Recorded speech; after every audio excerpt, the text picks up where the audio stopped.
Abra sua Bíblia em Eclesiastes, capítulo de número 6, e nós vamos ler a partir do versículo de número 10, seguindo até o final do capítulo 6, adentrando ao capítulo de número 7, e lendo do versículo de número 1 a 14 do capítulo de número 7. Eclesiastes, capítulo de número 6, a partir do versículo de número 10, seguindo até o versículo de número 14 do capítulo de número 7.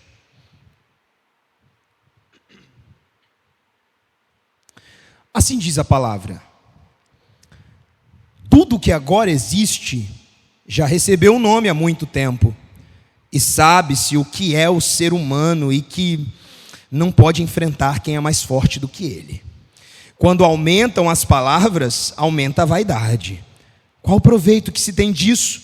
Pois quem sabe o que é bom para uma pessoa durante os poucos dias da sua vida de vaidade, os quais ela gasta como sombra? Quem poderá lhe dizer o que vai acontecer debaixo do sol depois que ela morrer? A boa fama é melhor do que um bom perfume, e o dia da morte é melhor do que o dia do nascimento. Melhor é ir à casa onde há luto do que ir à casa onde há banquete, pois naquela se vê o fim de todas as pessoas, e que os vivos o tomem em consideração. Melhor é a mágoa do que o riso, porque com toda a tristeza do rosto se melhora o coração.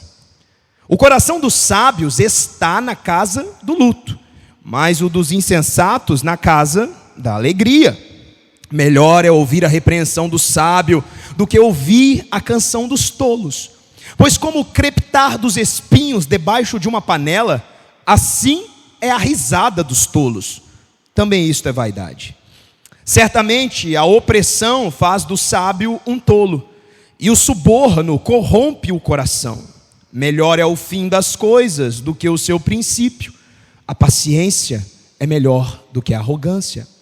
Não se apresse em ficar irado, porque a ira se abriga no íntimo dos tolos. Nunca pergunte: por que os dias passados foram melhores que os de agora? Pois não é sábio fazer esta pergunta. Boa é a sabedoria, havendo herança. Ela é proveitosa para os que veem o sol. A sabedoria protege, do mesmo modo que o dinheiro, mas a vantagem da sabedoria é que ela dá vida a quem possui. Observe as obras de Deus, pois quem poderá endireitar o que ele fez torto? No dia da prosperidade, seja feliz, mas no dia da adversidade, considere que Deus fez tanto este como aquele, para que o ser humano não descubra nada do que há de vir depois dele. Soberano Deus e eterno Pai, esta é a tua palavra. Nós cremos em cada linha que aqui está impressa, porque sabemos que esta é a verdade revelada do teu coração para nós. Ajuda-nos nessa noite, através das tuas escrituras, a reconhecermos a beleza que há em todos os dias que vivemos nesta terra, nos dias bons e também nos dias maus. Ajuda-nos pelo Espírito a compreender como alcançar e encontrar a preciosa beleza que há na tristeza e na dor de quem confia no Senhor, mesmo quando a calamidade parece instaurada. Revela-nos, ó Pai, o futuro que nos tem preparado. Sonda o nosso coração e a viva esperança que põe em nossos corações. E que a tua verdade nos preencha por completo, e que nós possamos, diante de ti, nos alegrarmos em todo o tempo, no controle que está em tuas mãos. Amém. Nessa noite eu quero compartilhar com os irmãos este trecho tão curioso de Eclesiastes, que parte do final do capítulo 6 até a primeira metade do capítulo de número 7. E eu intitulo este sermão como a beleza que vem da dor. Há mesmo beleza no dia escuro, há mesmo beleza no dia mau. Há algo de belo a ser contemplado e admirado no dia da calamidade.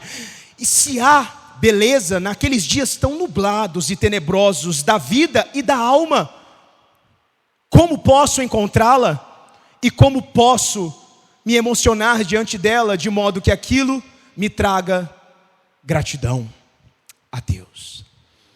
Na semana passada nós aprendemos sobre a terrível enfermidade da ganância, que corrompe o coração do homem, que ao não temer a Deus, obrigatoriamente vai fazer com que a sua ganância se torne a força motriz da sua vida, aquilo que o leva a viver e ao buscar o que o seu coração deseja. Mas o pregador deixou muito claro aqui nas suas palavras que isso é inútil, porque todos vão para o mesmo lugar, e pior, aqueles que não temem ao Senhor não têm segurança de para de onde de fato poderão acabar. Após desiludir o homem da sua ganância, desta vez o pregador quer trazer algo ainda mais duro, mais pujante, que é falar sobre uma dura realidade: nós vamos morrer, a vida acaba.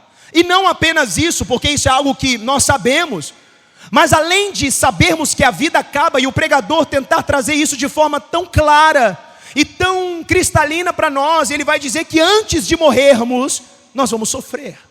E os sofrimentos não serão poucos, e os sofrimentos não pouparão a nenhum de nós, e todos nós vamos chorar, todos nós vamos ter dias nublados, todos nós vamos estar debaixo de uma tempestade de granizo, e por vezes a cobertura acima da nossa cabeça não será suficiente.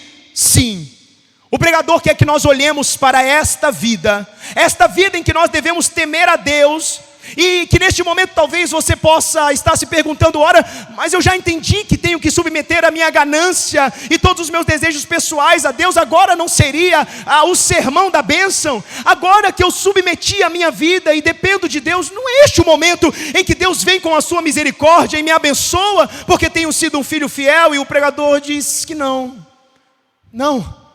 Agora é o momento de você entender que mesmo você temendo ao Senhor, a sua vida vai ser muito cheia de alegrias, e o contentamento estará nele, mas também de dores e de sofrimento, pois depender de Deus nunca eliminará as dores deste mundo, até que Ele restaure todas as coisas. Eu não sei se você já parou para observar, mas em grandes premiações, tal qual o Oscar ou o Grammy Latino, e grandes premiações de música, de filme, nós vemos aquelas atrizes vestidas de modo tão deslumbrante, com um semblante alegre, e há uma convenção quase de que as artistas mais cotadas para os prêmios principais da noite usem um artifício, um acessório que chame muita atenção. Porque se de fato aquela artista, e falando no feminino, porque esta peça na maioria das vezes se destaca em mulheres, se aquela artista de fato ganhar o prêmio principal da noite, seja álbum do ano, ou seja, o prêmio de melhor atriz, aquela noite vai ficar marcada por muitos anos. E hoje, na era digital e na era das redes sociais, isso se replica com muita facilidade e nada se perde na internet, não é? Então elas usam um acessório que vai chamar a atenção, e este acessório sempre é uma joia. E é uma joia de impacto, é uma joia que chama de fato a atenção para aquela pessoa, porque é algo precioso, é algo importante, é algo caro, é algo que tem valor. Poucas artistas usaram a mesma joia ao longo dos anos, e existe de certa forma essa tradição de que algumas joias muito caras, de diamantes enormes, de ouro branco e pedras as mais raras possíveis, seja repassada pelas artistas de maior interesse. Mas é importante a gente observar que naquele dia de glamour, em que aquela artista está usando uma joia tão imponente, tão importante, aquela joia não foi feita naquele dia. Aquela joia foi feita minuciosamente muito tempo antes. E para que uma joia fique pronta e que seja uma joia de impacto, uma joia muito cara e de valor, há também um alto custo.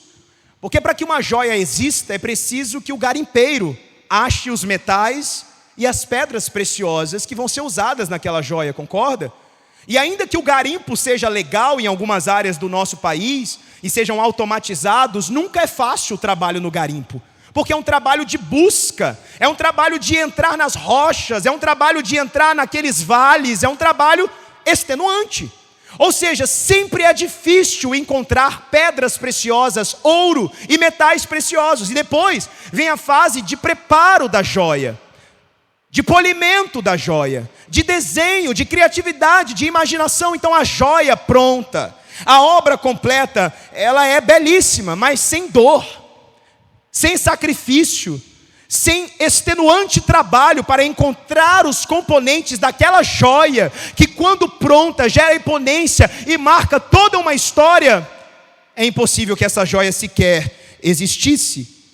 A dor, o sacrifício, para gerar qualquer coisa valiosa, não pode ser ignorada. Ela está lá. Na beleza da joia completa, a dor está lá. A pedra polida e encrustada carrega a dor de quem a encontrou, e carrega o trabalho extenuante de quem a poliu. Tudo está na joia, e o seu valor é ainda maior por conta da dificuldade que existe de produzi-la. C.S. Lewis certa vez disse que o sofrimento ele é o megafone de Deus para um mundo ensurdecido. O sermão de hoje é para você que talvez ache que a vida com Cristo é uma vida isenta de sofrimentos. O sermão de hoje é para você que talvez ache que Deus está te protegendo de tantas coisas para que você não sofra, sem que você entenda que a vida com Cristo é justamente estar disposto a sofrer, na certeza que há beleza na dor. O sermão de hoje é para que você entenda que se a obra de Cristo completa há de brilhar como uma joia preciosa e nos será dada como uma coroa, nós precisamos entender que não há joia sublime que não seja criada sem dor. O próprio Cristo nos avisou: no mundo nós teremos aflições, mas o mesmo Cristo promete para nós algo que é um prêmio, algo que é valioso, algo que é uma joia eterna. E por isso, o que o pregador nos diz nas suas palavras, e que o Espírito Santo quer nos revelar nessa noite, será dito através de uma jornada que nós vamos fazer aqui juntos hoje à noite. Nós vamos construir uma joia. Nós vamos construir uma joia que marque um tempo e que perpetue uma época, para que revele de fato quão precioso é aquilo que Deus revela na dor e na tristeza enquanto nesta terra. Do versículo de número 10 ao versículo de número 12 do capítulo de número 6, nós vamos descobrir quem nós somos no meio da dor. Do versículo de número 1 ao versículo de número 3 do capítulo de número 7, eu intitulei de O Garimpo da Tristeza. O que nós encontramos lá? Esperança. No versículo de número 4 a 7, um tesouro que se encontra em meio à dor, sabedoria. O versículos de número 8 a 12, uma pedra polida, perseverança. E no versículo de número 13 a 14, a joia final, o milagre completo de Deus. No versículo de número 10, o pregador começa dizendo que tudo que agora existe já recebeu um nome há muito tempo. Antes de nós adentrarmos nesta série de provérbios que ele faz no capítulo de número 7, que parecem provérbios desconexos ou sem um entendimento muito claro do que o pregador quer dizer, parece uma série de orientações soltas e não é. Antes de entrarmos nisso, antes de entrarmos neste garimpo, para encontrarmos de fato o tesouro que estamos procurando, nós precisamos saber quem nós somos, como nós nos colocamos e o que nós somos ou quem nós somos, sendo parte deste trabalho de construir algo precioso, algo que gera dor e que gera sofrimento, mas que tem efetivo valor. Quem somos nós? E quando ele começa dizendo: tudo que agora existe já recebeu o nome há muito tempo, ele está claramente dizendo que tudo antes do ser humano existir foi nomeado. E ora, se foi nomeado, obviamente foi nomeado por alguém. O pregador está dizendo que, sutilmente, neste primeiro momento, o homem não é nada. O homem é frágil, o homem não é o centro de nada, mesmo que ele acredite que seja. após ele ter falado gravemente sobre o homem ganancioso ser inútil nas suas conquistas, porque isso não muda o seu destino, sendo que Deus determina todas as coisas, agora ele diz, olha, você precisa entender que não só você não tem controle sobre a sua própria vida, como há alguém que tem. Você não só não comanda os seus caminhos, como há alguém que comanda. Você precisa entender que tudo já recebeu um nome. Ora, Deus nomeou todas as coisas. Deus disse que luz é luz. Deus disse que dia é dia. Deus disse que noite é noite. Tudo tinha um nome. E até o que não tinha nome, Ele autorizou que Adão desse nome aos animais.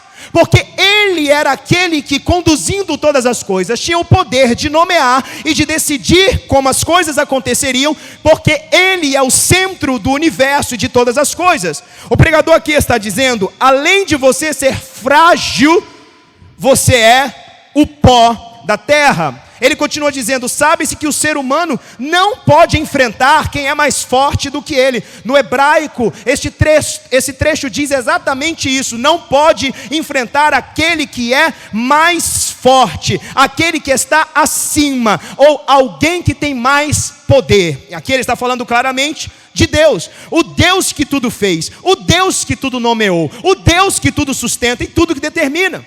Ele não feliz em dizer que a ganância do homem, as suas posses, as suas riquezas não o levam a lugar nenhum, ele ainda completa dizendo, além de tudo isso, Deus está no controle e você não passa de pó da terra. Enxergue-se então como você é, porque se você não se enxergar como você é e criar uma imagem de si mesmo no meio de tudo que acontece, é capaz de você tentar se colocar no lugar de Deus.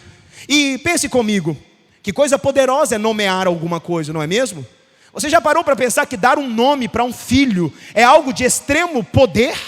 Você decide o nome que aquela criança vai carregar, como as pessoas vão chamá-la. Deus nomeou todas as coisas, Deus disse como as coisas deveriam ser conhecidas. Como Paulo diz em Romanos, no capítulo de número 9, quem você pensa que é? Vaso de barro, para contestar a vontade do oleiro. O pregador precisa fazer isso, neste primeiro momento, porque é impossível que alguém entre no garimpo sem saber o que vai fazer, sem saber como ele irá sofrer naquele trabalho. Ele precisa saber que caminhar com Deus em temor ao Senhor não é encontrar diamantes todos os dias, polidos e incrustados em joias, e fazer daquilo muita alegria e contentamento, não. Ele precisa que o homem saiba que por ele ser o pó da terra, que por ele ser parte da criação de Deus, sobre quem Deus domina e conduz, isso mesmo deve o colocar em um local de dependência e temor a Deus, a ponto de saber que Deus controla todos os dias, todas as eras, mesmo que as nuvens estejam carregadas. Ele continua dizendo, quando aumentam as palavras, aumenta a vaidade. Qual o proveito? Qual proveito se tem disso? É perda de tempo argumentar com Deus. Quando se aumentam as palavras, se aumentam a vaidade, o orgulho, a necessidade que você tem de dizer que merece algo de Deus, ou que Deus deve fazer algo pela sua vida por motivos mil. Não há sentido. Não há sentido em argumentar com Deus. Lembre-se, Jó sofreu os piores sofrimentos, e ele argumentou com Deus em diversos momentos, mas a partir do capítulo de número 38 de Jó, Deus é quem faz diversas perguntas a ele, e nenhuma daquelas perguntas Jó teve resposta. Porque, preste atenção, a linguagem do ser humano, que não é o centro do mundo, mas é o pó da terra, criado e nomeado por Deus, para se dirigir a Deus, não é a sua reclamação, não são as suas angústias e não são os seus pedidos. Porque se as minhas perguntas feitas a Deus, de fato tivessem algum propósito, eu saberia responder as perguntas que Ele me faz. Mas Deus é Deus e eu sou obra de suas mãos. Portanto, a linguagem do homem para se comunicar com Deus é a adoração. Sabe como nós nos comunicamos com Deus? Não é agindo com Deus de igual para igual, mas é nos colocando no lugar que nós temos de temor e dependência dEle, e adorando o seu santo nome, para que as nossas orações sejam escutadas no céu, e Ele derrame a sua graça conforme a sua vontade, para que Ele, na consciência que nos deu, possa ser exaltado. A primeira coisa que você tem que entender é que, estando nós debaixo do poder e do domínio de um Deus santo que controla todas as coisas, nós nos dirigimos a Ele como quem o adora, porque ao olharmos para um Deus santo, nós só temos motivos de adorar a dignidade santa de quem Ele é. E este é o primeiro fruto de quem reconhece a limitação de quem é.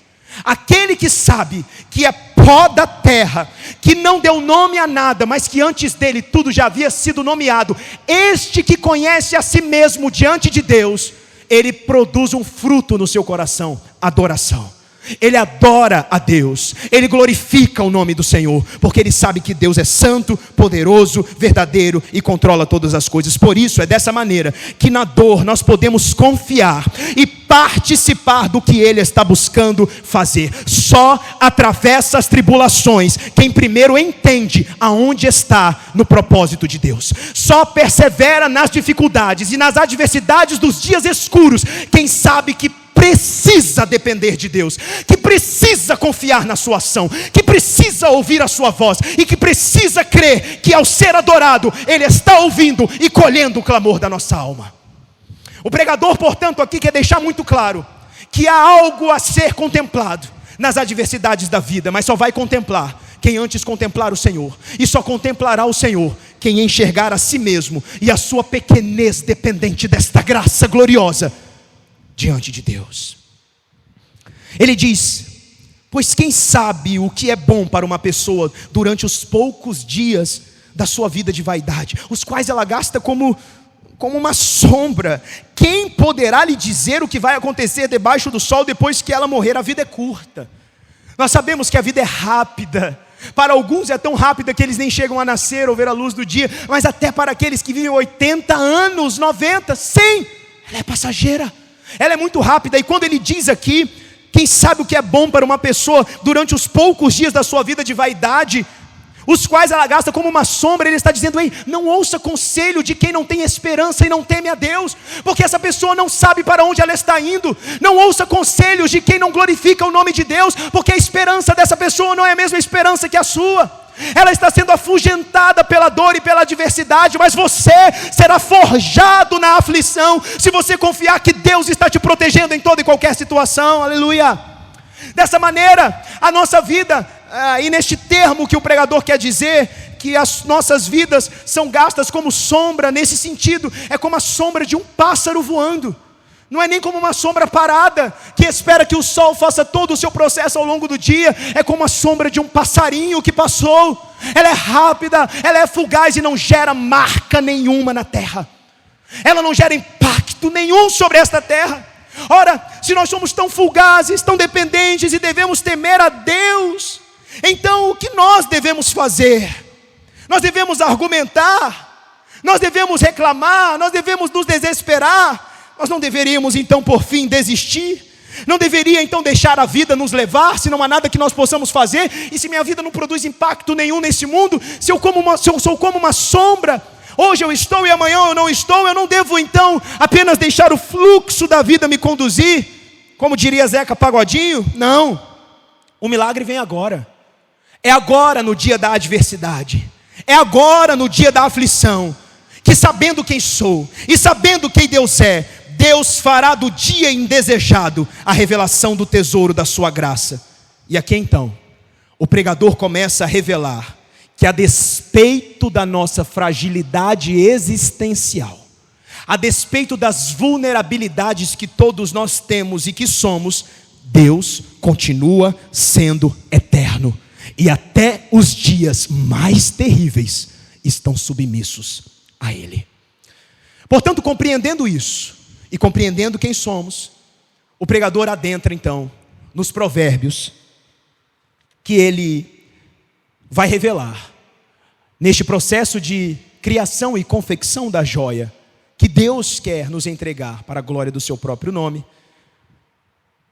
para que nós entendamos que, ao garimpar na tristeza, as nossas mãos serão feridas, o nosso corpo vai se cansar, nós vamos chorar porque não encontraremos nada, mas algo será produzido em nós. E é isso que nós vamos encontrar. Ele começa essa série de provérbios dizendo: a boa fama é melhor do que um bom perfume, e o dia da morte é melhor do que o dia do nascimento. Nessa jornada de vida efêmera, é como se o pregador estivesse dizendo: busque aquilo que tem valor, não aquilo que custa muito. Ora, uma boa fama é melhor do que um perfume caro, é melhor do que um bom perfume. É como se ele estivesse dizendo: olha, um perfume caro pode disfarçar o seu mau cheiro. Um perfume caro pode fazer com que as pessoas pensem algo a respeito de você que você sabe que não é.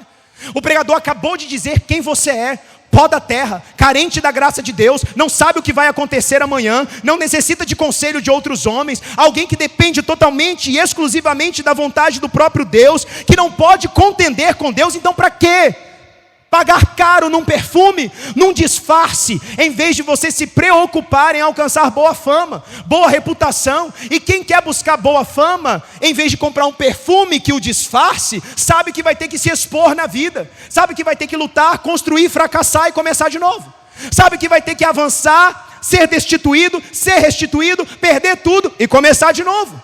Mas o pregador está dizendo que isso é melhor, porque de alguma forma, boa fama não se compra. Portanto, aquilo que não se compra não te pode ser tirado. É melhor que você aguente todas as dificuldades, todos os altos e baixos da vida, mas tenha a garantia de saber quem você é, e que Deus sabe quem você é, e que por isso você tem para onde recorrer, do que você de fato se esconder atrás de uma máscara. Por quê? Se você se esconder atrás de um perfume caro, na hora que o perfume acabar, e você ficar exposto na adversidade, você não vai saber buscar o Senhor, porque você não soube como forjar o seu caráter, temendo a Deus, buscando o Senhor nos dias mais difíceis da sua vida. Mas se você quer fingir que não vai ter problemas, ou que não vai sofrer, usando uma máscara de sendo você, não sendo você o que você de fato é, quando tudo isso passar, e vai passar, as pessoas vão perceber, e você não terá estrutura para continuar, porque você não foi forjado no caráter do conhecimento de Deus.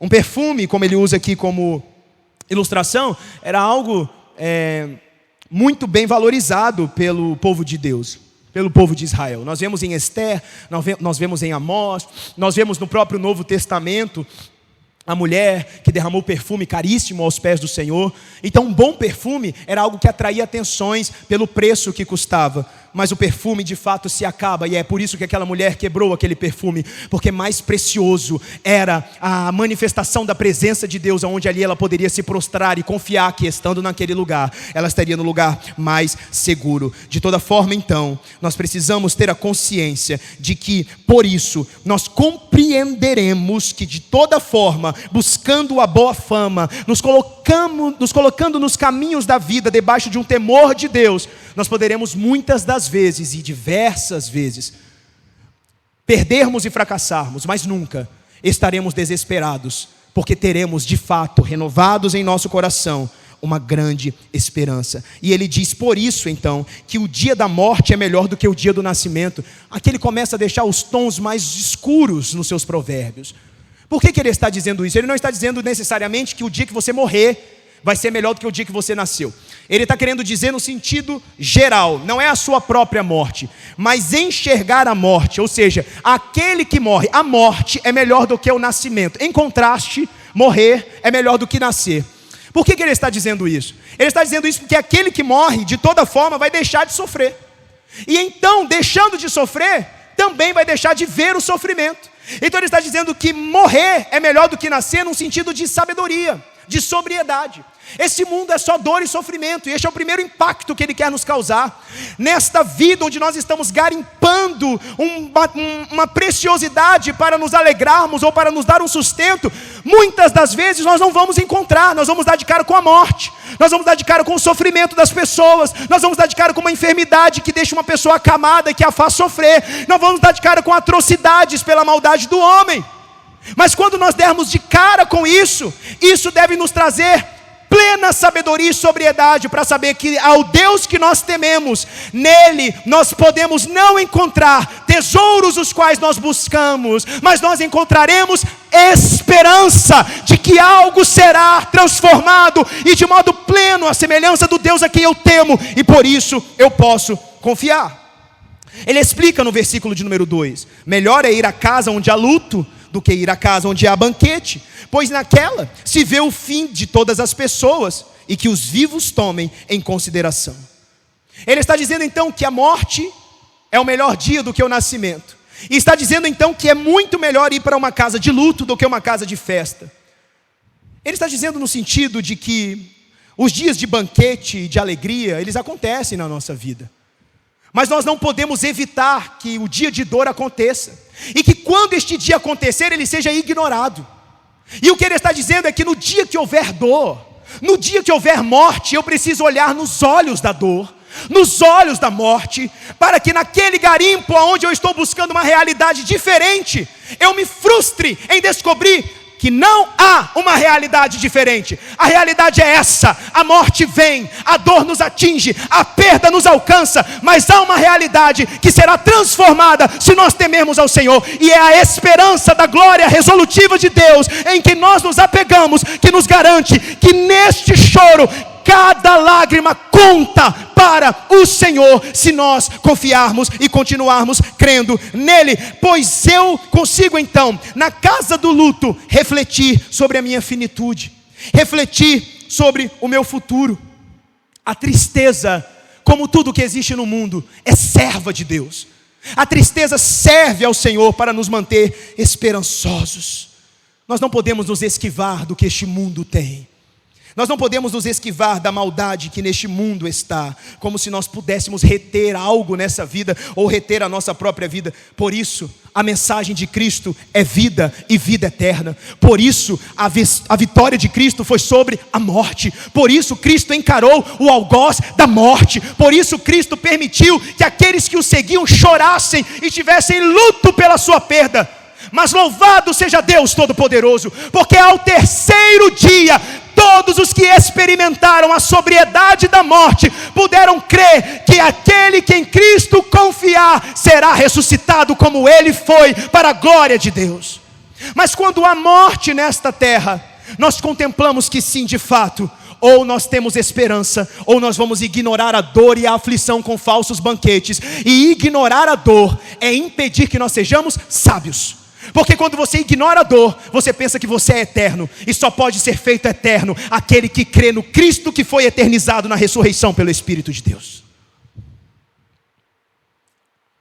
É por isso que nós ceiamos, para que nós olhemos para a morte, para que nós olhemos para o dia escuro em que a morte de Jesus Cristo silenciou a sua voz na terra por 3 dias, mas também para que nós não nos esqueçamos que Ele virá, e ao anunciarmos a sua morte, nesta dor e neste garimpo de tristeza, nós estamos alcançando para nós, talvez não os tesouros que se espera alcançar, mas a esperança plena de quem confia de que Deus está em todo momento usando a tristeza para fazer de nós homens, mulheres, servos de Deus que aguardam a sua promessa. É como uma febre, sabe? Quando a gente está com febre e você começa a subir a temperatura, você começa a sentir um mal-estar, não é? O corpo fica mole, você se sente mal, as coisas não vão bem, você fica fraco, você quer ficar na cama. Isso é ruim, mas a febre é boa. Se não tivesse a febre, você não saberia que algo de errado está acontecendo. A morte tem o seu propósito, a dor tem o seu propósito, e cá está a beleza da tristeza, porque ela revela que há algo que não está certo. Mas eu posso ter esperança que se há alguém no comando, e ao conhecer que quem controla tudo é santo e todo-poderoso, a ponto de não evitar o próprio sofrimento, mas encarnar para sofrer como nós sofremos, e vencer o sofrimento, e nos dar esperança, aleluia! Essa febre, esse mal-estar vai passar, e vai passar na fé que nós temos em Cristo Jesus, porque esperançosamente, pode não haver médico que dê remédio para as dores do mundo que nós vivemos, mas a dor do mundo é o pecado destruído no Calvário, e se crermos em Cristo, desfrutaremos de todos os benefícios da sua promessa. Lá no Oriente, muitos monastérios de religiões orientais, elas exibem os ossos dos seus monges que morreram em paredes, para que as pessoas possam tocar os ossos dos monges, organizados como se fosse um esqueleto.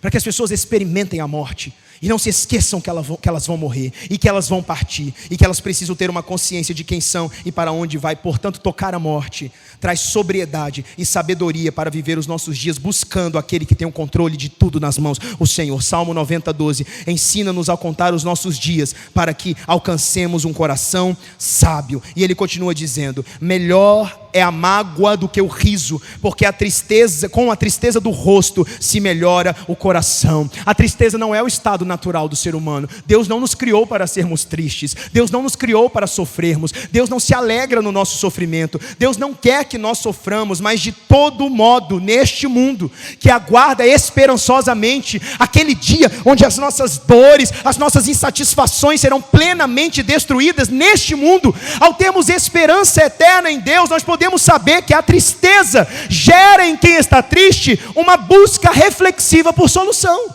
Quem está triste quer saber por que está triste, e ao buscar o sentido da sua tristeza, ele chora. E eu não sei você, mas se você já um dia chorou de tristeza, quando você chora, quando você derrama as suas lágrimas, e quando aquelas lágrimas escorrem da sua face, é como se tudo aquilo que é inútil na sua vida fosse embora com aquelas lágrimas, sabe? Perder alguém, encarar a morte, chorar a perda de alguém, você começa, ao chorar aquelas lágrimas, parece que você fala, por que eu me importei tanto com isso? Por que eu me importei tanto com aquilo? Por que eu gastei tanta energia com aquilo? Agora de fato eu encarei a morte e vi que tanta coisa inútil me atraiu. É porque de fato, a mágoa é melhor do que o riso, porque essa tristeza revela o que é inútil nas nossas vidas. E quando nós choramos, nós percebemos quanto de nós está completamente dedicado a coisas que não têm sentido. E você pode perceber, é muito bom rir de doer a barriga, não é? É muito bom você estar com amigos, com a família e rir de uma situação. Alguém conta um caos que aconteceu na família e você se lembra de algo que aconteceu quando alguém era criança ou quando alguém... E você ri de doer a barriga, você fica feliz, você chora de rir. Mas mesmo essa experiência mais catártica do riso, ela não causa as marcas que a dor causa, não é? O riso, naquele dia feliz, não te transforma. Você apenas tem mais uma excelente memória. Mas a dor muda quem nós somos.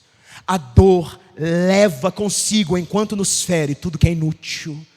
Por isso, se nós olharmos para a dor do mundo, sabendo que Deus está no controle das dores e das tristezas, e que aqueles que temem o seu nome estarão protegidos do mal, para que até no seu sofrimento sofram na glória de Deus, eles sabem que aquela dor irá transformá-los. Em quê?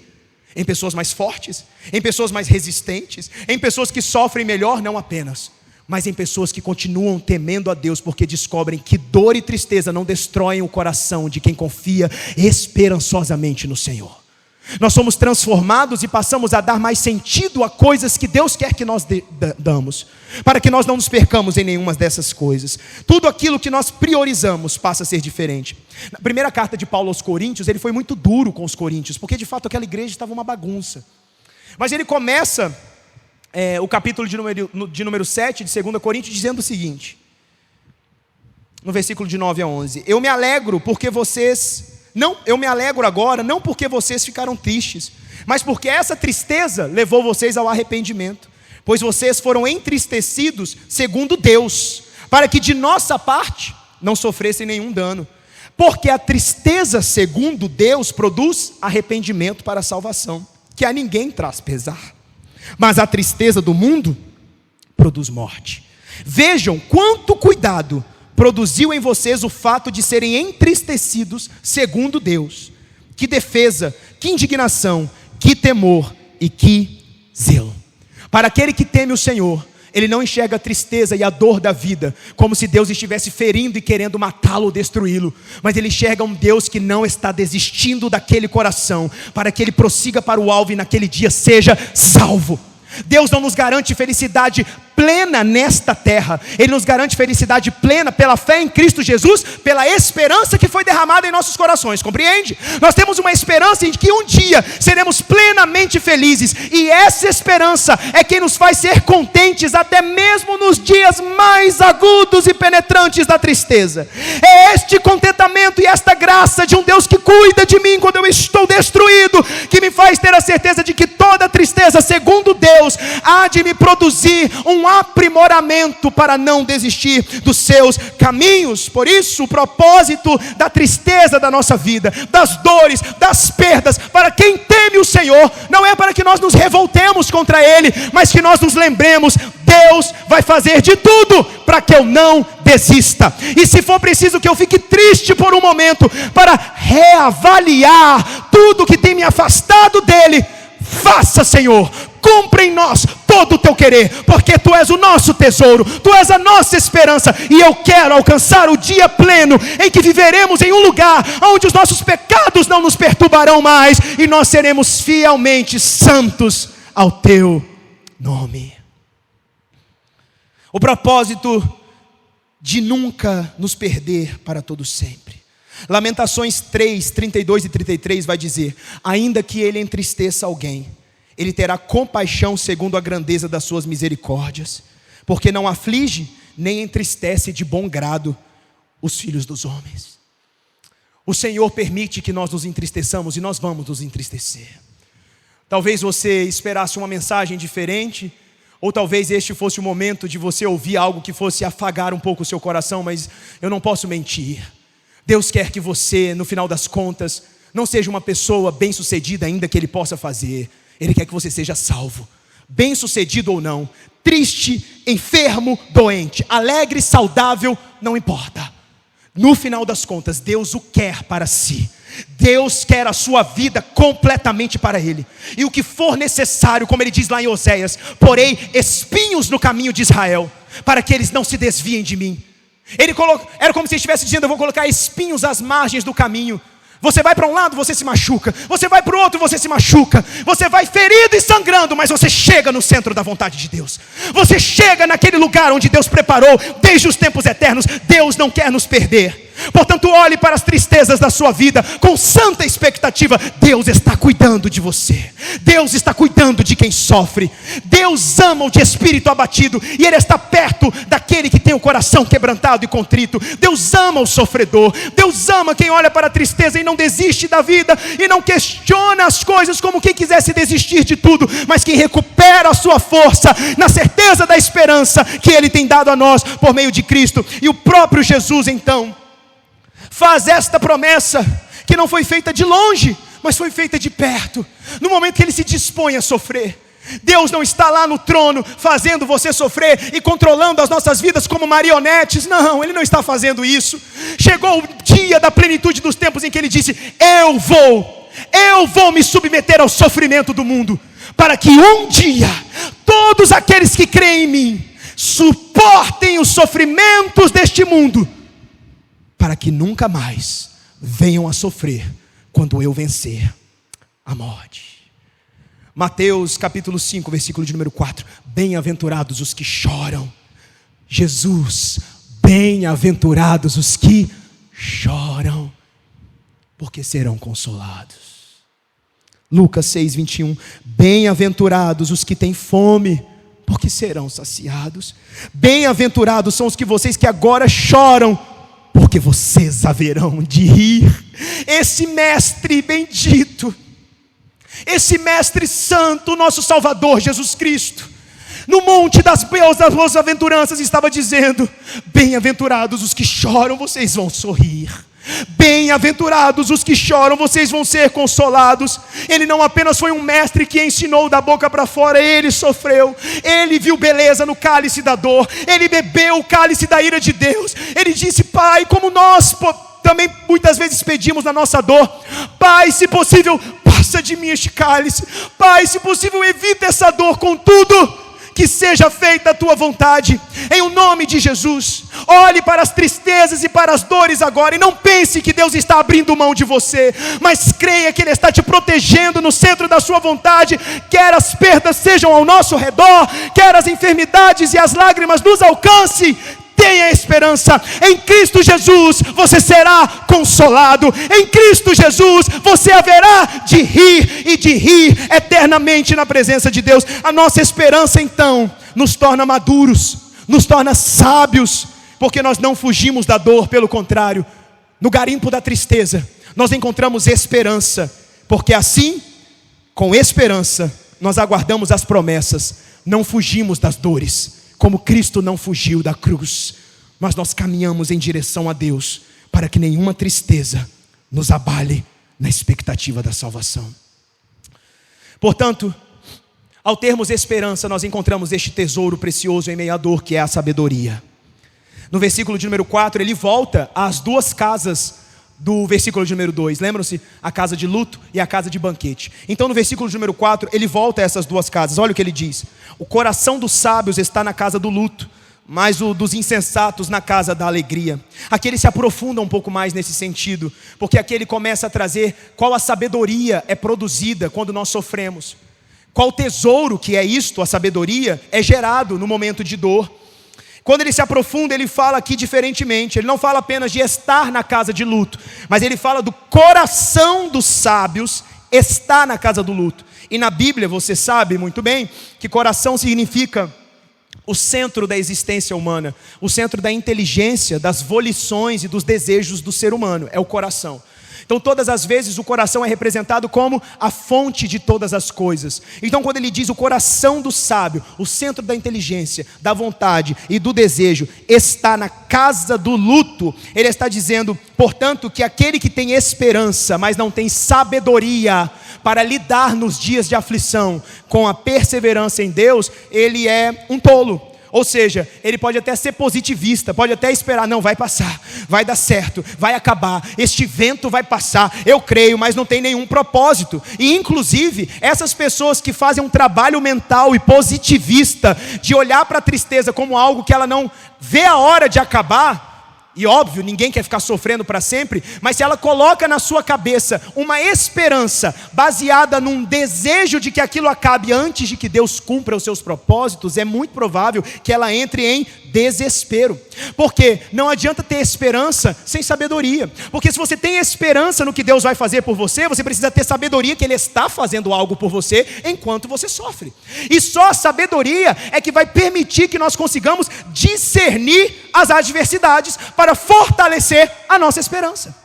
Se nós não tivermos sabedoria, e sabedoria que vem de Deus, nós vamos apenas ficar experientes. E sabe qual é o grande problema da gente ganhar experiência? Eu já sofri tanto que agora, se vem um sofrimento, eu já sei como lidar. Sabe qual é o problema? Ficarmos cínicos, ficarmos insensíveis. Porque quem ganha experiência em algum assunto, ele acha que ele já sabe lidar com o problema. E a partir do momento, então, ele não precisa mais da sabedoria de Deus. E quem precisa da sabedoria de Deus é aquele que se dispõe a temer o Senhor e humildemente se colocar diante dele, para que ele revele a vontade dele, naquele momento, com aquela tristeza, com aquela adversidade, para que você mantenha-se no caminho do Senhor e que ele seja glorificado. Então desta forma a palavra diz, peça ao Senhor sabedoria, Ele dá gratuitamente àqueles que o pedem, mas o Senhor resiste aos soberbos. Ele só concede graça aos humildes. E não adianta você achar, eu sou crente há muito tempo. Ih, Rafael, eu estou escolado já, isso aí não é para mim não existe isso. Não existe isso. Louvado seja Deus por quanto tempo você está nos caminhos do Senhor. Porque eu espero que quanto mais nós estivermos no caminho do Senhor, mais sabedoria, humildemente nós clamemos para que toda e qualquer adversidade revele os propósitos gloriosos de Deus. Quando ele diz o coração do sábio está na casa do luto, ele não está dizendo aqui para você sair batendo de porta em porta, falando, opa, tem gente morta aí? Opa, tem velório aí? Não é isso que ele está dizendo. Pelo contrário, Ele está querendo saber que a partir do seu coração, aonde você busca conselho. O pregador é muito claro, a propósito na morte, para que a morte nos revele o nosso fim, a nossa posição e a esperança que nós encontramos no árduo trabalho do garimpo da tristeza. E para que aqui, esse tesouro que é a sabedoria, nos ajude a discernir o que nós não podemos temer quando as adversidades vierem. O diabo quer nos amedrontar, como se a morte fosse o fim. Mas Hebreus capítulo de número 2, versículo de número 14 e 15 diz o seguinte: visto pois que os filhos têm participação comum de carne e sangue, também Jesus igualmente participou dessas coisas, para que por sua morte destruísse aquele que tem o poder da morte, a saber, o diabo, e livrasse todos os que pelo pavor da morte estavam sujeitos à escravidão por toda a vida. Tenhamos cuidado com aquele tipo de gente que quer sempre estar festejando.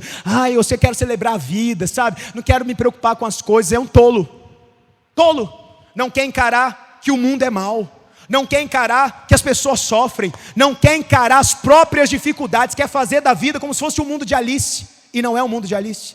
Nós precisamos nos submeter a tudo que Deus quer que nós nos submetamos, inclusive às lágrimas, para que nós encontremos a beleza preciosa de sermos sábios em discernir o que Deus está fazendo e como Ele será revelado através de nós. Ele diz no versículo 5, melhor é ouvir a repreensão do sábio do que ouvir a canção dos tolos. Uma repreensão é como se fosse um conselho verdadeiro, um conselho real, é uma verdade dolorosa. Você não pode perder tempo, porque Deus corrige aqueles que ama. Mas aqui eu preciso fazer um ponto importante. Muitas das dificuldades que nós passamos não é porque Deus está fazendo com que você mantenha a sua esperança e que você desenvolva sabedoria. Muitas das vezes é consequência do seu próprio pecado por fazer aquilo que não deve ser feito. Muitos dos nossos sofrimentos são gerados pela nossa falta de temor. E às vezes nós dizemos, mas é porque Deus está tratando comigo. Deus está me castigando. É uma provação. Não. Você sequer teme ao Senhor. Isso aí foi você que produziu. A tristeza produzida segundo Deus é aquela que aumenta a sua fé, é aquela que aumenta a sua expectativa pela glória de Deus, é aquela que aumenta a sua dedicação ao corpo de Cristo e a dedicação à sua palavra, é aquela que faz com que a sua vida desesperadamente anseie conhecer mais de Deus. Esta é a tristeza segundo Deus. Essas são as adversidades que aquele que é sábio consegue discernir para a glória de Deus e para os seus propósitos revelados. E quando ele diz que a repreensão do sábio é melhor do que a canção do tolo, sabe o que é a canção do tolo? A canção do tolo é aquele que fala bem assim para a pessoa jovem. Você é jovem. Você é jovem, você pode arriscar. Se joga. Vai, se joga. Você tem idade para errar. Você tem idade para se frustrar. Essa é a canção do tolo. Porque no momento que você conhece a Cristo, seja você jovem ou seja você velho, você não tem mais tempo a perder. A morte é uma realidade. Portanto, o tempo que você tem agora é para viver os propósitos de Deus para a sua vida. Você não tem tempo para errar. Nós sequer temos tempo. Lembre-se do versículo de número 12. Quem poderá lhe dizer o que vai acontecer debaixo do sol depois que você morrer? Ou quem sabe o que é bom para uma pessoa durante os poucos dias da sua vida? Ouça os conselhos de Deus. Se você teme ao Senhor e se você serve a Cristo Jesus, você não tem tempo a perder. A morte é uma realidade e as adversidades acontecerão. Por isso, ele compara a uma comparação que era muito comum para os judeus. Eles já tinham consciência dessa comparação quando ele diz no versículo de número 6: pois como o crepitar dos espinhos debaixo de uma panela, assim é a risada dos tolos. Também isso é vaidade. Você consegue entender essa analogia? Essa analogia é maravilhosa, né?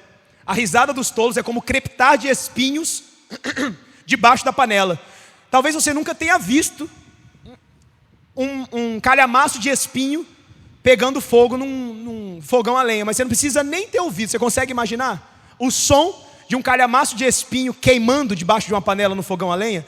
É muito natural a gente imaginar esse som. E ele compara este som a uma risada de tolos. Olha o que ele diz: como o crepitar dos espinhos debaixo de uma panela, assim é a risada dos tolos. Ele diz lá em Salmos 58:9: como espinheiros, antes que as panelas de vocês sintam deles o calor, tanto os verdes como os que estão em brasa serão arrebatados como por um redemoinho. O que ele está dizendo? O espinheiro queima fácil e queima rápido. E imagina aquele barulho craquelado de espinho pegando fogo debaixo da panela num fogão a lenha. O tolo é aquele que está indo para o inferno, é aquele que está fingindo que as dores não existem, é aquele que está fugindo da morte e da adversidade, é aquele que quer fazer da sua vida um carrossel de alegria, não quer encarar a morte, não quer encarar a adversidade, não quer saber que é um Deus que se revela na dor, para que nós tenhamos esperança da vida eterna. Ele não quer. O tolo é aquele que está pegando fogo e está rindo. Ele está morrendo, ele está fugindo das agruras, ele está fingindo que nada está acontecendo, ele não quer encarar a adversidade e está morrendo. Mal sabe ele que no último dia ele já traçou para si o seu destino. Esse é o tolo, mas o sábio não. O sábio é o que enxerga com sabedoria o que acontece ao seu redor. O tolo é aquele que canta aquela música: eu bebo sim e estou vivendo. Tem gente que não bebe e está morrendo. Essa é a canção do tolo. Sabe por quê? Porque numa ótica humana, essa canção é quase um hino. Eu bebo e estou vivendo. Tem gente que não bebe e está morrendo. Boa lógica, não é? A lógica é boa, não é? Tem gente que não bebe e morre. Eu estou aqui bebendo e estou vivendo. A lógica é excelente para quem não tem esperança. E quem não tem esperança, não tem sabedoria, porque a sabedoria alimenta a esperança. Quem não tem esperança, acha que a vida está centrada nele. Se a vida está centrada nele, eu bebo sim, eu estou vivendo. Mas nós que temos esperança, queremos fazer valer cada segundo e cada suspiro da nossa vida, para que a nossa esperança tenha valor quando nos for revelada. Ressuscitarmos com Cristo, vivermos com Ele eternamente, temendo ao Senhor, para que em tudo, nesta terra, nós garantamos vida eterna. É por isso que as pessoas vivem a vida se tornando cada vez mais inseguras, querendo ter segurança por medo do que podem enfrentar, querendo ter os melhores planos de saúde com medo das enfermidades que podem acometer. Não estou dizendo que essas coisas são ruins, não, elas são boas. Mas no momento que você coloca a sua fé nessas coisas, como se elas fossem te livrar do que Deus determinou, é como se você estivesse dizendo: eu cuido da minha vida e Deus faz o trabalho dele. Não é assim que as coisas funcionam. A sabedoria de Deus, ela é trabalhada na esperança de quem se submete ao processo doloroso de ser gerado em Cristo. O pecado do orgulho é o pecado de Satanás. E se nós não formos humildes e buscarmos sabedoria e acharmos que a nossa experiência pessoal é suficiente para nos proteger, nós estamos sendo orgulhosos, como Satanás foi. E isso é repugnante para Deus. Versículo 7: certamente a opressão faz do sábio um tolo, e o suborno corrompe o coração. Opressão aqui, tradução literal dessa palavra, significa extorsão. Não é uma opressão externa de alguém que está oprimindo emocionalmente. É uma opressão de extorquir, de tirar dinheiro mesmo. Então o que ele está dizendo? O grande perigo de uma pessoa achar que sabedoria é experiência, e não é. Sabedoria é algo que vem de Deus para te fazer resistir nas adversidades, crendo na esperança que Ele tem te dado. Amém? Os irmãos compreendem? Então, sabendo que sabedoria é algo que só vem de Deus e vem de modo contínuo. A sabedoria, ela não é para um momento. Você busca continuamente a sabedoria, e no momento que você deixa de ter esperança, você deixa de buscar a sabedoria. E se você deixa de buscar a sabedoria, você se torna orgulhoso e deixa de temer a Deus. Você se torna tolo, mesmo sendo sábio. O sábio que se torna tolo é aquele que acha que já sabe de tudo e que acha que não precisa de mais de Deus em determinadas situações, porque aquilo ele já aprendeu, aquilo ele já sabe. Até o que Deus nos ensina através da tristeza precisa ser continuamente colocado debaixo da autoridade dele, porque nós vamos esquecer e nós vamos achar que aprendemos algo que Deus nos fez resistir. Então, se nós não nos mantivermos na fonte de sabedoria, nós vamos ser subornados. Por mais sábios que nós sejamos, nós vamos ser corrompidos. O nosso coração vai ser seduzido por uma falsa expectativa de vida nesta terra, e nós vamos nos tornar como o tolo, de achar, sabe o que é então esse sábio que se torna tolo? É aquele que fala bem assim: eu sou crente, eu posso tudo. Não é eu posso tudo de pecado não que eu estou falando, viu? Porque aí também só se a pessoa, aí ela não é tola, né? Aí ela tem problemas sérios mesmo. O tolo que fala eu sou crente, eu posso tudo, é aquele que fala bem assim: vou abrir um negócio novo, vou fazer um curso novo, eu vou mudar de cidade. O tolo é aquele que acha que por ser crente, agora ele toma as decisões e Deus abençoa, Deus põe a mão. Ele não pede a sabedoria de Deus antes de fazer alguma coisa. Aí quando dá errado ele fala: não, Deus vai me reerguer. Esse é o tolo. O sábio é aquele que, por mais que ele tenha caminhado com Deus, quanto mais ele anda com o Senhor, mais humilde ele fica. Antes de beber um gole de água, ele pergunta: Senhor, essa água eu devo beber? Eu devo fazer isso? Porque ele vai ficando cada vez mais dependente da graça de Deus, porque ele não quer errar os passos dele, mas ele quer que tudo tenha sentido para o nome do Senhor da sua vida.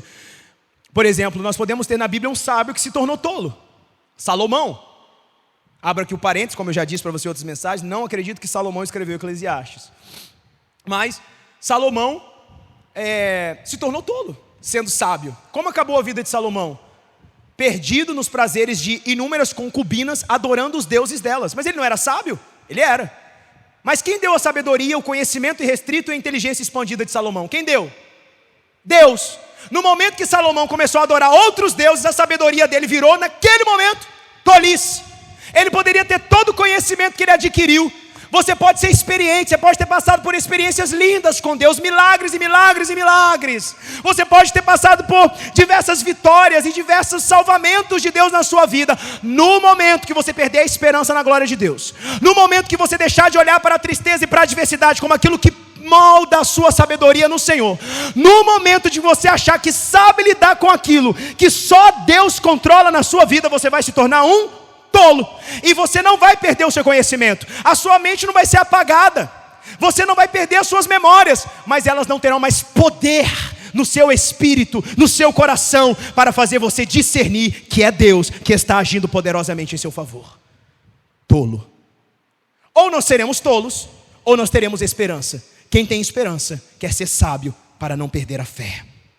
Por isso, quem espera no Senhor entrega o caminho, é sábio e persevera mesmo na adversidade. É o famoso crente não praticante, né? A gente sempre ouve muito do católico não praticante, agora a gente está cheio de crente não praticante. É aquele que não busca a sabedoria de Deus e acha que Deus está à disposição dele. Mas esse não é o nosso Deus. Portanto, nós partimos para, a partir do momento que nós tiramos do garimpo da tristeza a esperança, encontramos o tesouro da sabedoria. Agora esse tesouro precisa ser polido, essa pedra precisa ser polida. E esse polimento da pedra é a perseverança. O evangelho de Jesus Cristo é sobre suportar aflições. Mas a perseverança que hoje é pregada não é a perseverança que o pregador está dizendo, ou que Cristo nos ensinou. Hoje é pregado bem assim: aguenta firme, vai dar certo, Deus vai te abençoar. Vai te abençoar em quê? Aguenta firme, você vai chegar lá. Chegar lá onde? Aguenta firme, Deus vai abrir a porta. Abrir a porta para onde? Do que vocês estão falando? O que os pregadores estão dizendo? Não, Deus não tem conversa torta. Deus não tem meia conversa. A porta dele é para a salvação, para onde Ele quer nos levar, para o seu reino eterno. O que Ele quer fazer de nós é homens e mulheres que vivam eternamente para a glória do seu nome, em um lugar totalmente restaurado, onde o mal não terá mais poder. Se isso não for claramente revelado, isso não é perseverança. Isso é só positivismo, para você se auto-enganar em nome de Deus. Não é o que o pregador fala. Pois aqueles que perseveram, perseveram na igreja, perseveram na oração, perseveram na palavra, perseveram na comunhão, porque são essas coisas que apontam para a eterna vida que Deus nos tem prometido em Cristo Jesus. Versículo 8: melhor é o fim das coisas do que o seu princípio, e a paciência é melhor do que a arrogância. O fim das coisas, melhor é o fim das coisas, ou seja, não é o começo. Persevera. Nós vamos alcançar as promessas de Deus, mas esperar em Deus nos leva a depender do desfecho que Deus determinou. Não é sobre acabar com o sofrimento, mas sobre o que Ele vai produzir enquanto eu estiver passando por este processo, e eu conheço o Senhor em tudo isso. E paciência, portanto, é submissão a Deus. Porque se você está passando por uma situação adversa, por uma situação difícil, e Deus resolve rapidamente com um estalo, você não vai adquirir a sabedoria. Se Deus resolver as circunstâncias da sua vida da noite para o dia, você pode até ser grato, mas você não vai ser humilde, porque você não vai conseguir contemplar o Senhor. Você não teve tempo de fazer orações que você não faria se tivesse sofrido mais um dia. Se você tivesse sofrido mais um dia, aquele dia que você fala: amanhã eu não aguento mais, chega no dia seguinte, você ora, você chora e você diz: Senhor, eu confio na tua mão. Aquele dia, mais um dia, você faz orações que você jamais faria. Portanto, que o Senhor sim resolva os nossos problemas, que o Senhor sim nos sustente nas nossas tristezas e acabe com o luto rapidamente, porém que Ele acabe no tempo devido, porque eu não quero deixar de fazer as orações necessárias para que eu permaneça fiel e não perca a minha esperança no Senhor. Somente na perseverança nós confiamos que o Senhor tem nos moldado conforme o seu propósito. Quem não persevera age por desespero.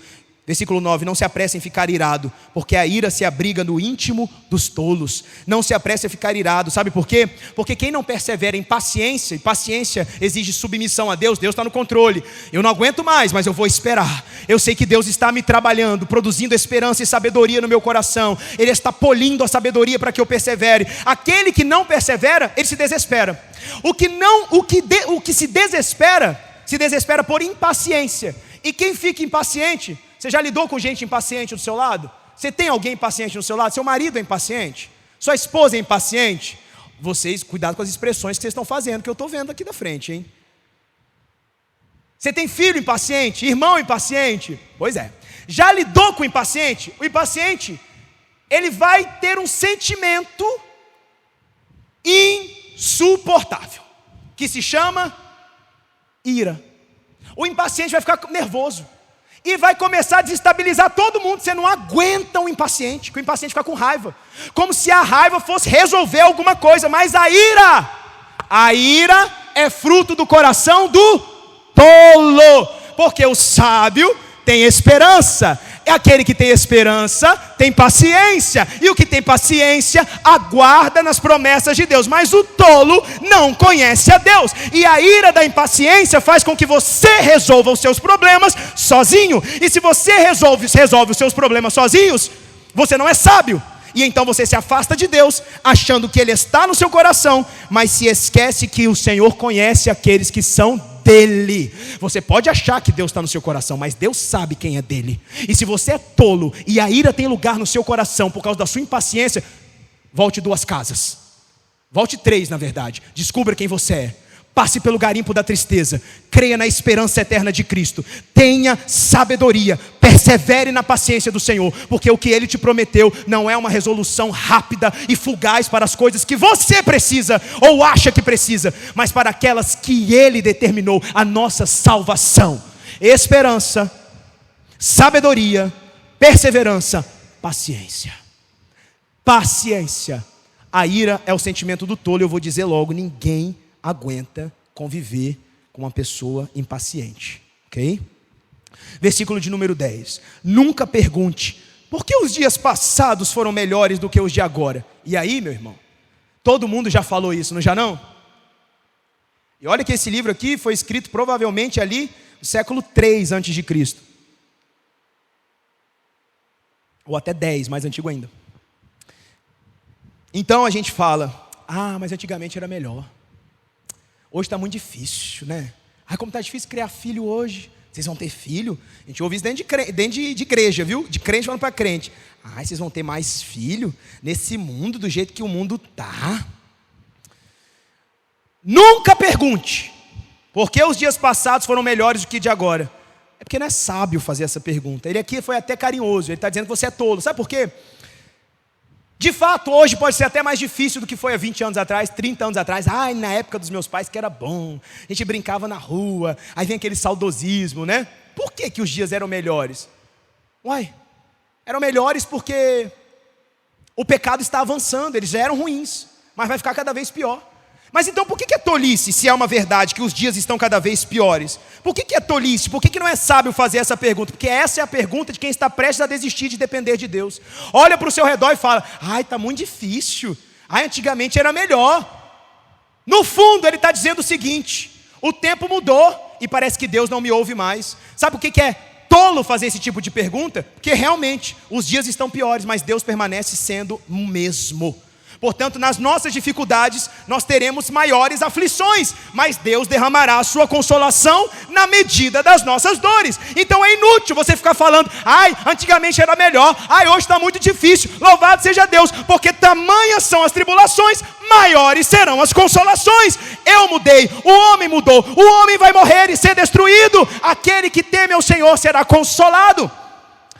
2 Coríntios 1, 3 e 4. Bendito seja o Deus Pai de nosso Senhor Jesus Cristo, o Pai das misericórdias e Deus de toda consolação. É Ele que nos consola em toda tribulação, para que pela consolação que nós mesmos recebemos de Deus, possamos consolar os que estiverem passando por qualquer tribulação. Ele continua. Boa é a sabedoria, havendo herança, ela é proveitosa para os que veem o sol. Herança significa terra, no pensamento judaico, terra, né? parte de terra, onde você constrói e planta coisas. Então Deus abençoou Israel com terra. A promessa para Israel era terra. E terra significa segurança, estabilidade e alimento. Se você tem uma terra, você pode produzir e comer, você pode construir e você pode vender. Só que por que ele está falando então que havendo herança, boa é a sabedoria? Porque a nossa herança está em Cristo. E como ela se compara com uma terra? Porque lá no povo judaico, na lei que o Senhor deu à terra, era o seguinte: você recebeu a terra, correto? Essa terra é sua. Se você passar por dificuldade financeira, você vende a terra, vende um pedaço ou vende a terra toda. Mas no ano do jubileu, essa terra volta para você, porque a terra que Deus deu, ela é eterna. Então você pode passar por adversidades e precisar vender a sua terra, mas no ano do jubileu, instaurado no calendário, ela volta, porque a terra ela é passada de pai para filho. A nossa herança está em Cristo, o rei da terra, e portanto tal qual ele sofreu, se você sofrer também, não se preocupe, nós somos co-herdeiros em Cristo Jesus de toda a herança que Deus nos tem determinado. Esperança, sabedoria e perseverança. Aquele que não poupou seu próprio filho, mas antes o entregou por nós, não nos dará com ele graciosamente também todas as coisas? Se tivermos dificuldades, temos garantida a nossa herança em Cristo Jesus. Versículo 12, a sabedoria protege, do mesmo modo que o dinheiro, mas a vantagem da sabedoria é que ela dá vida a quem possui. Sigamos sábios. O dinheiro protege. Ele está comparando a sabedoria com o dinheiro. O dinheiro tem um grau de proteção. O dinheiro te protege contra a fome. O dinheiro te protege contra a nudez. O dinheiro pode te trazer segurança. Te protege contra pestes, contra enfermidades. Mas no momento que o dinheiro se vai, não sobra nada. É como o perfume caro do versículo de número 1. Se acaba o dinheiro, não te sobra sabedoria. E sem sabedoria, você não tem uma vida baseada em ser forjado na dependência de Deus para buscar o Senhor e ser abençoado por Ele. Só a sabedoria, portanto, é aquela que para quem perde dinheiro na adversidade, se mantém para manter a esperança e segue em direção à herança eterna. E ele diz que a sabedoria dá vida a quem possui, mas mesmo essa sabedoria tem uma vida limitada. É uma vida baseada nesta terra. Eles não tinham conhecimento de ressurreição e de vida eterna como em Cristo Jesus. João 17,3. E vida eterna é essa: que conheçam a Ti, o único Deus verdadeiro, e a Jesus Cristo, a quem enviaste. Eles não tinham conhecimento de ressurreição, de céu, de eternidade, de novos corpos, de novo céu. Eles não tinham esse entendimento. Então eles consideravam: olha, é melhor você ser sábio e temer ao Senhor, porque pelo menos Deus vai prover para você um futuro de esperança, seja ele qual for. Mas hoje nós sabemos. Hoje nós temos confiança. Jesus declarou: eu sou a ressurreição e a vida. Quem crê em mim, ainda que morra, viverá. E todo que vive e crê em mim não morrerá eternamente. Você crê nisso? Por fim, versículos de número 13 e 14. Chegamos ao final da joia. Garimpamos a esperança, encontramos a sabedoria, polimos a perseverança, e agora o Senhor completa a sua obra. Ele diz o seguinte no versículo 13: observe as obras de Deus. Quem pode endireitar o que ele fez torto? Aqui o pregador está dizendo: tem dias que vão ser tortos, tem dias que vão ser contorcidos, tem dias que vão ser escuros. Quem você pensa que é para endireitar o que Deus fez? Se você não pode mudar a aflição, se você não pode voltar a fazer viver quem morreu, você vai se conformar? Não. Mas você vai encontrar com sabedoria o que Deus está ensinando ao seu coração, porque no final das contas Ele só quer que você seja salvo para a glória do nome dEle. E no meio dessa adversidade, Ele cuida das nossas vidas, Ele protege a nossa família, para que em tudo Ele seja exaltado e sejamos salvos da aflição que nos rodeia e tenhamos paz. Nada é um despropósito. E no versículo de número 14 ele diz: no dia da prosperidade, seja feliz. No dia da adversidade, considere que Deus fez tanto este como aquele. Ou seja, ele está dizendo: na prosperidade se alegre. Mas no dia da adversidade, ele não diz se entristeça. Ele diz: no dia da prosperidade se alegre. Mas no dia da adversidade, considere que Deus fez tanto este como aquele. Ele está dizendo: sinta o que você tiver que sentir. Sinta raiva, sinta desânimo, sinta tristeza, não importa. Mas não se esqueça, Deus fez o dia bom e Deus fez o dia mau. E você pode me perguntar: Rafael, mas por que Deus fez o mal? Por que Deus permite a maldade? E olha, não temos recursos teológicos para responder essa pergunta. Realmente algumas coisas são cruéis e brutais que acontecem nesse mundo, mas ainda assim temos que vivê-las. E eu não sei te dizer por que Deus permite coisas cruéis e brutais, mas eu sei que Ele permite, porque Ele está no controle de todas as coisas. E você me diz: não é um pouco sádico então confiar e temer a este Deus e ouvir toda essa mensagem de perseverar, de crer, de depender, de ter esperança? Seria, se esse próprio Deus não tivesse sofrido da forma mais brutal e sádica pelos homens, como ele fez. Ele mesmo morreu ali, afogado no próprio sangue da sua garganta. Ele mesmo morreu ali, rasgado no seu lado, perfurado no seu corpo. Ele mesmo foi brutalmente levado à morte. E ainda que nós não entendamos muito bem a adversidade, é a esperança que nos faz crer que tudo isso vai passar e que Ele vai resolver todas as coisas.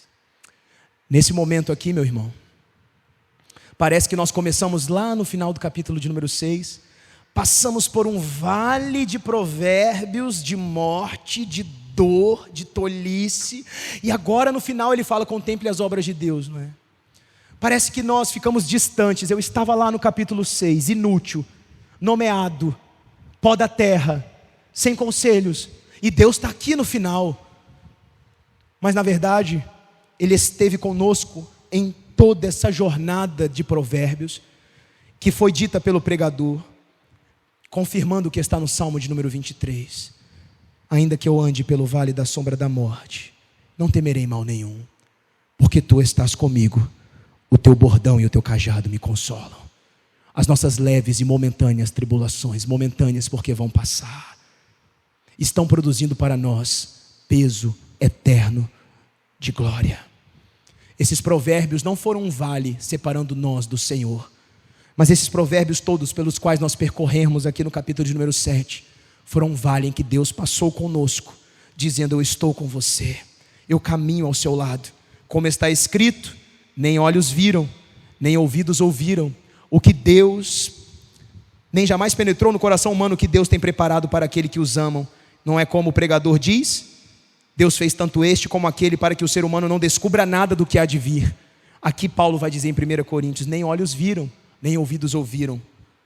Deus, porém, o pregador não sabia, mas hoje nós sabemos, e você pode receber pela fé essa mensagem. Deus, porém, revelou isso a nós por meio do Espírito. O que ninguém viu, o que ninguém ouviu, Deus revelou. Porque o Espírito sonda todas as coisas, até mesmo as profundezas de Deus. Portanto, o que Deus escondeu dos homens em Cristo Jesus, Ele revelou. Nós temos a esperança da vida eterna. Toda adversidade tem nos feito sábios para aquele dia. Nele prosseguiremos fiéis.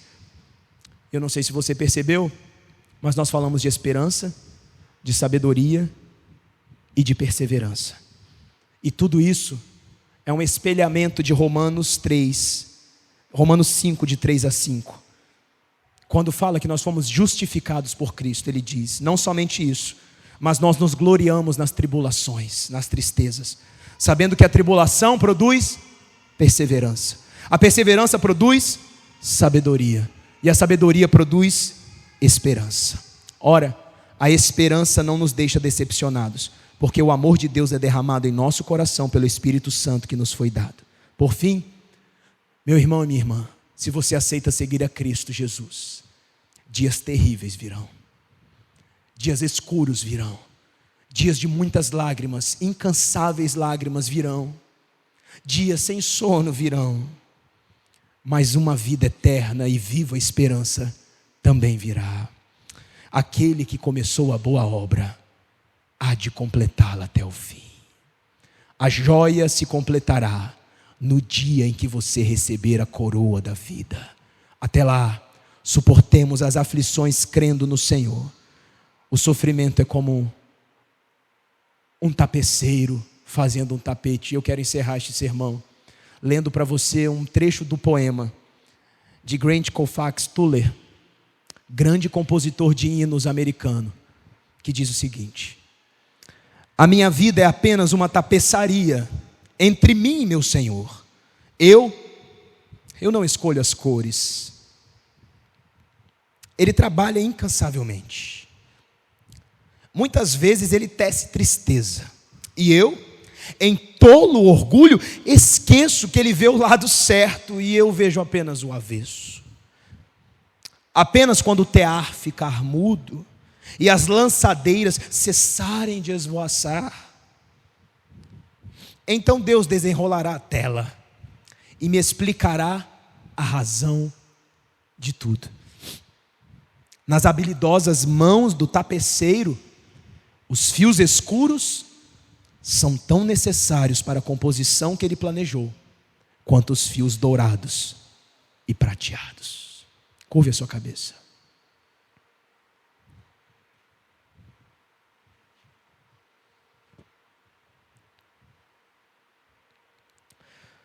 Meu Senhor e meu Pai, como é difícil viver neste mundo de tantas dores, limitações, adversidades e sofrimento. Como é difícil encarar a morte. E como é sedutor ignorá-la e ignorar a dor. Mas isso seria ignorar a esperança que nos tem dado. Isso seria ignorar o vigor que o Senhor nos dá nestes dias difíceis. Isso seria dizer que o Senhor nos abandonou. Isso seria dizer que o Senhor perdeu o controle. Isso não é verdade. Quem somos nós para contender com alguém mais forte que nós? Quem somos nós para questionar o oleiro, se somos meros barros na tua mão? A linguagem que nos dás é a adoração. E nós te adoramos na adversidade. Nós te adoramos na tristeza e na dor. Porque não é ela que vai nos destruir, mas é através dela que o Senhor moldará a nossa esperança. O Senhor fortalecerá a nossa esperança. O Senhor nos fará sábios para depender mais de Ti e enxergarmos com sobriedade a vida, sem nos atermos às bobagens, às esquisitices, ou aos desejos tolos e aos conselhos vãos. É assim que perseveramos, e é assim que Te encontraremos. E aquela coroa de vida, tão brilhante e preciosa, nos será dada. E permita-nos, Senhor, permita-nos lançar as coroas aos Teus pés naquele dia. Permita-nos dizer: não fomos nós quem suportamos, foi o Senhor quem nos fez atravessar.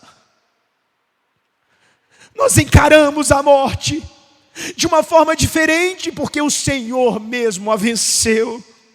Ó Cristo Jesus, bendito Cordeiro, completa em nós as dores que faltam e opera em nós a perseverança no Teu Evangelho. Em tudo nos faça sábios para sermos salvos, e naquele dia suspiraremos de gratidão e de alívio no descanso eterno. Reinaremos contigo, mas até lá, sustenta a tua igreja, sustenta o teu povo, faz-nos sábios e esperançosos, que nós não ignoremos as tristezas e as aflições, mas que te adoremos em todas elas, para que o teu nome seja bendito para todos sempre. Amém.